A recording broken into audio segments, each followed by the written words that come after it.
Malumunuz 30 Mart 2014 yerel seçimlere hazırlık kapsamında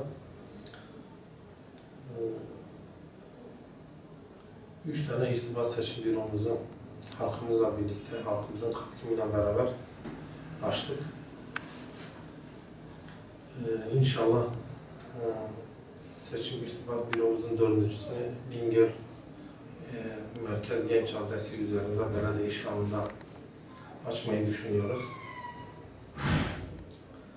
Pazar günü saat 13'te açılışını yapacağımız Merkez Seçim İrtibat Büromuza partimizin genel başkan yardımcısı Sait Şahin, partimizin genel başkan yardımcısı ve partimizin sözcüsü Sayın Sait Şahin ve belediye başkan adayımız Mehmet Şahin de katılımlarıyla gerçekleşecektir.